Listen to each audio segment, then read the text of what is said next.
Jamie, looks like a pretty tight workspace. Where are we and what am I looking at? So we're in southeast London, in the UK, at the Horniman Museum and Gardens, and we're behind the scenes in the aquarium, and this is where we do all the work relating to Project Coral. So what is Project Coral? So Project Coral I started this about 5 years ago, and it started with a really simple idea. Can we get corals, and specifically broadcast spawning corals, so Acropora, Acropora, to spawn in captivity in a very planned and predictable way? Okay. And now we've taken that a step further, that we can spawn corals. So we've spawned 14 species of Acropora so far. 14. 14. Do you know them offhand? Yeah. Acropora hyacinthus, tenuis, Meliopora, valida, Achillos, Pastrata, Microcladus, Anthracerasis. I'm running out now. So a lot. This isn't Quite like a few. one species and that's all you got. Nope. Now, you said you want to get them spawning in captivity. Yep. You said you did this 5 years ago as well. How much of a science do you have this down to?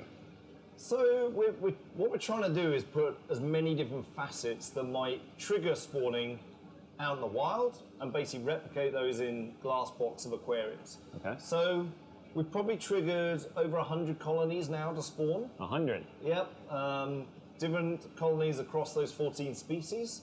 So we're narrowing down the pinpointing exact cues that make them spawn at different stages of the season, really. So you're not just sitting here waiting for something to happen and you're like, hey, it's happening. You can actually say, let's manipulate them and make them go when we want. yeah, I mean, we've now shifted the cycle. So one of the major things we learned about 3 years ago is trying to, they spawn at night. We don't want to be working through to kind of midnight, 2 in the morning, and then still coming into work at 8 in the morning the next day. Maybe we're a bit lazy, but we've just started thinking about it from a logistics point of view. So now we manipulate them to spawn in the day. And that means we can fit it in our working day. We come here at 8, we finish at 4, and we have spawnings at set periods throughout the day. Okay. So it's, we fit it in around coffee breaks and lunch breaks. And well, we're in the UK, tea breaks, right? Tea breaks. Tea, well, yeah. tea time, you're like, you cannot spawn now, I'm exactly. sorry. We don't allow them to spawn at tea time. How did you get started with this whole thing? This is something I've been thinking about literally 10 years, I suppose, working in public aquariums. There's always been a goal. I think any hobbyist, aquarist, it's always the upper limit of what you want to try and do from a husbandry point of view is breed your animals. Right. So I've been thinking about this for a long time.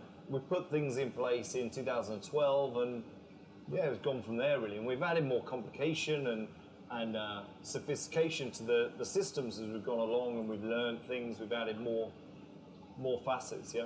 But you're doing this under LEDs. Yep. So, I mean, that's one of the things that's, having Ecotech support and having the radions under there has allowed us to replicate so many more parameters than we ever were able to do under T5s with just on-off lights. Now we can replicate curves of sun, of the arc in the sky, shifts in intensity of light throughout the season, all of which we think are playing roles in getting them to spawn.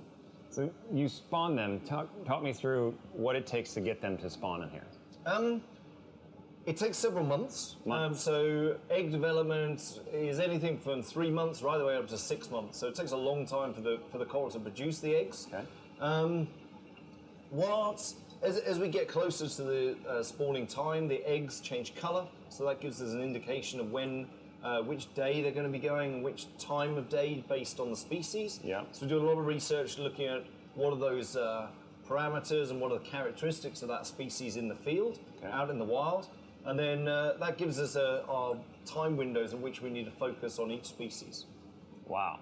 Yeah. So you started in the wild, watching. Been really lucky to have been on quite a few sea core workshops. So I've been out to the field to Singapore and Guam a couple of times. Okay.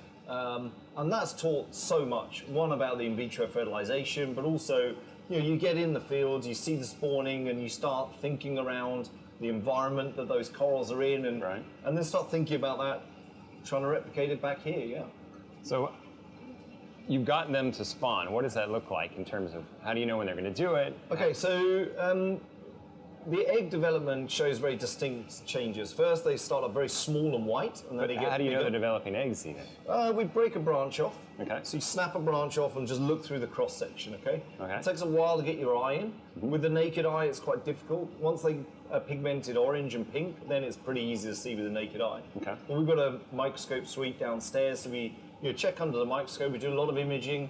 So we're building up a library of each individual colony and genotype by fragmenting them, imaging them regularly. We build up that library of images and see different patterns within individuals of a species as well as between species as well. So you see it coming. Yep. And then what happens when it's spawning time? So once we've fragged them, we always frag before the full moon because spawning happens after the full moon. So if we frag before the full moon, we know we capture it before the spawn. Okay. When we start seeing pigmented eggs, orange, red, pink eggs, that tells us they're going to spawn after the next full moon cycle. So you see it coming. What happens when it's spawning time? Right, so you get that early indication first that they're going to spawn. Okay. That gives us our time window which we need to start looking. And if they spawn, they're going to release all these eggs and sperm. So acroporas are hermaphrodites. They produce packages of sperm in the middle, eggs wrapped around the outside. So it's a package of sperm and eggs. So it's not like flowers where we got to breed across. No, some species do that, Okay. but acroporids don't. They're all hermaphrodites, yeah? Huh. So they're producing eggs and sperm, and then eggs from one colony is mixed with sperm from another, yeah? Okay. So, and they're releasing them all out into the water column, and that happens 10 minutes, 20 minutes once a year. Once So a it's year is what once a year. one shot one shot. per year. Yep, So if you're having too much tea time and you miss it, you're out. yep. You wait a year. So you need to know the time window that you're looking at. So once you have your time window, about 15 minutes, half an hour before spawning, we'll turn off all the filtration pumps, Okay. the flow pumps, so it's complete static water. And that means all the eggs are going to rise up vertically, and then we can collect them and do all the genetic crosses that we want to do. Okay. Because give you an early indication of when they're going to release. It's something called setting. So these bundles are coming up into the mouth of the polyp, and so the polyps sort of have like an orangey red appearance where they're sort of, those bundles are coming up ready to come out of the mouth. Okay. And when you see setting, that's it, you know they're going to spawn. There we go. So that's the early indicator to say that that colony is definitely going to go. So they spawn, you collect it, now you have all the sperm and eggs. Yep. Now what? So we take that all down to the lab, and it just totally depends on the experiment we want to do. If we want to mix eggs from, say, a pink Meliopora with sperm from a yellow Meliopora, or we want to try and mix hybrids and create them from different species. Okay. It just totally depends on the aims of the experiment. But we'll take that down to the lab, we'll separate the eggs and sperm, so you end up with two beakers, an egg beaker and a sperm beaker. And then it's just like recipe, you just pour a bit in and mix it up. And so fertilization takes between half an hour, 45 minutes. Okay. And then they'll come into raceways as water baths, and we'll rear the embryos. It takes about 4 days for the embryos to rear. So, I mean, but they're in the water column. How do you get them on a frag plug to start growing? Yeah, so in the first 4 days, they're floating up on the water surface until they form something called the planular larvae. And at that point, it's free-swimming, motile little larvae. And then it swims down to the reef. That's Okay. what happens in the wild. Yeah. And then it's seeking out a suitable place to settle and ultimately grow into a primary polyp and then into the colony. So we, once they're larvae, we'll then take them out of the embryo sort of rearing containers, and then we'll put them in a settlement container with substrate that we want them to settle on. Now this is all low flow. I mean, how much? Zero flow. No flow. So with the embryos, no flow at all. Static bowls, water changing, taking out dead eggs. So it's quite labor intensive for the first 4 days. And then when it comes into settlement tanks, again, it's a static tank, but with an airline. So we're creating water movement, but we're not creating turnover. So how do they do it in the ocean? Because the ocean doesn't stop and wait for them to swim down. Well, that's part of the mechanism of them. So reefs can be what are called connected, and they're connected through tidal patterns. Okay. So if a reef spawns, all of those eggs and sperm come up into the water column, and in that 4-day period of development, they can travel across whole oceans and settle on another reef. Ah. So those two reefs are now connected genetically through currents. So these are, there's a whole area of science looking at connectivity and then understanding that if we're going to protect this reef, but it's actually this one that's supplying it, Yeah. you need to protect both reefs. So there's a whole area of science looking at connectivity and understanding what's called larval dispersal patterns. So in the ocean, they go to another reef, and then it's just kind of chance they smash into a rock or something, and they go, hey. Well, there's chemical cues, there's work going on looking at sound. So whether corals are detecting sound, and the reefs that are healthy sound different to reefs that are degraded. And so one of the worries is if you get to a point where you've damaged the reef too much and degraded it, then you get less larval settlement and you get into this downward spiral. Right. So all of these sort of disciplines around coral reef science is trying to feed into where reefs are going to be in the future, but reproduction is a critical component of that.